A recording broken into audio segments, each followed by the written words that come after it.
let's get started with hymn number 618. Stand up for Jesus. Yeah, let's stand and sing.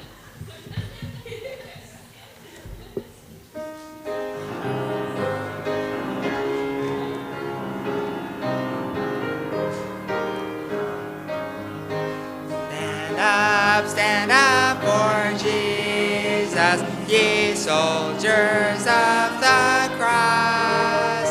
Lift high his royal banner, it must not suffer loss.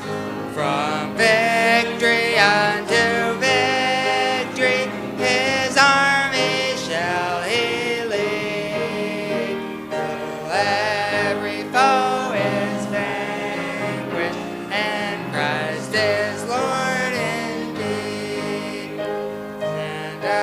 Stand up for Jesus, the trumpet call obey. For to the mighty conflict in this his glorious day. Ye that are his now serve him against unnumbered foes. Where courage goes with danger, and strength oppose. Stand up for Jesus, stand in his strength alone. Thy arm of flesh will fail you, you dare not trust your own. Put on the gospel armor, and watching unto prayer. Where duty calls or danger, be never wanting there. Stand up for Jesus, the strife will not be long. This day the noise of battle, the next the victor's song. To him that overcometh, the crown of life will be. He with the King of glory shall reign eternally. All right, you may be seated. Wow, that sounded good. Good to see each one of you here. Welcome this morning on this beautiful early spring morning. It's not even officially spring yet, but nature hasn't figured that out. So we're going to enjoy the beautiful weather while it lasts, right? We have redbud winter coming this week. But right now we're enjoying redbud spring, right? So good to see each one of you here. I'm looking for visitors. Those who weren't here last week missed the introduction of all our new interns. So this is their second week. They're no longer visitors, but we're glad to have them. Maurice, you have some...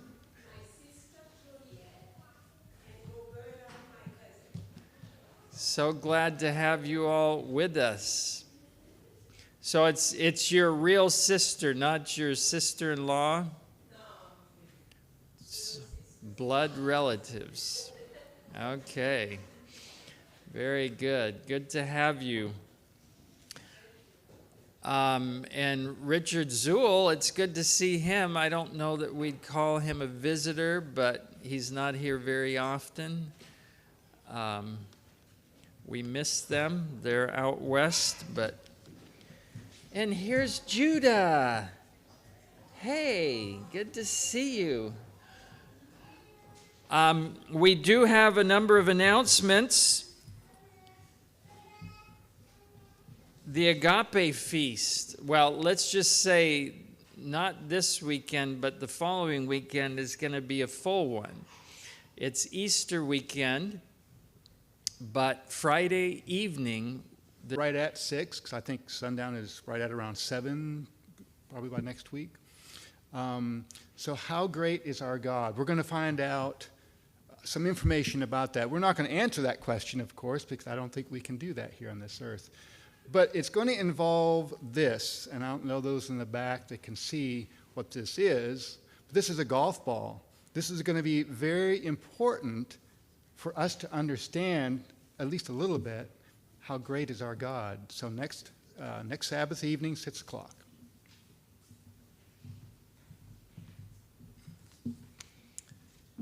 Okay. Are there any other announcements that we have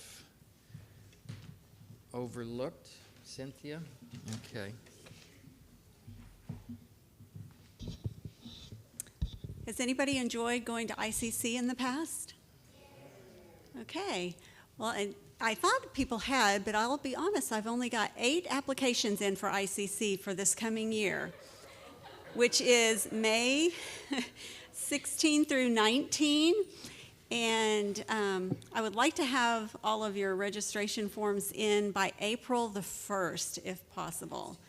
There's occasionally people have changes. If something changes and you didn't think you could go and it comes up later that you find out you can, be in touch with me. We usually do have extra spaces, but for planning and things for the camp and for us, that it's nice if we can have that. So if you have not turned in your registration form, Brenda emailed them to everybody. So if you go to your email, print it out, and then if you want to email it to me, my email's in the directory.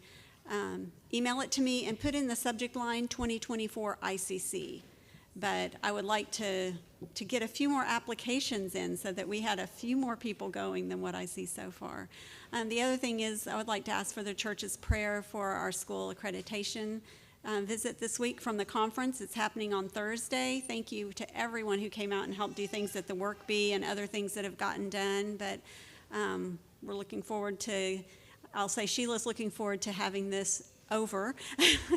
There's been a lot of work to prepare to get ready for it, but we're looking forward to next school year where we have 45 students lined up. And so God has brought a lot. We are going to have some other needs that we're going to be bringing before the church, but we just prayerfully ask that you would keep this accreditation visit in your prayers as we go through that this week. This time we're going to have a health nugget. We missed our regularly scheduled one while the Neuros were in South Africa. So maybe we get 2 this month to catch up. Is that right? Just one. So who remembers what we are looking at this year so far? The eyes. And today we're going to take a quick look at the miraculous process of eyesight. There is no ways that we can do this process justice in 5 or 10 minutes. But it is how light energy gets converted into electrical energy or nerve impulses that our brain perceives as visual images. So last month we took a brief look at the structure of the eye. And as soon as the picture comes up, we can help follow the path of light when it is reflected off of something that we're looking at. Now, can light, well, this is kind of a trick question. I'll just say light travels in a straight line. If it passes through something, it can be refracted or bent. But unless it's passing through something, it travels in a straight line. So what do you think? When light enters your cornea, will it be bent or refracted or not? It gets refracted. And then it passes through the pupil, which is actually just a hole.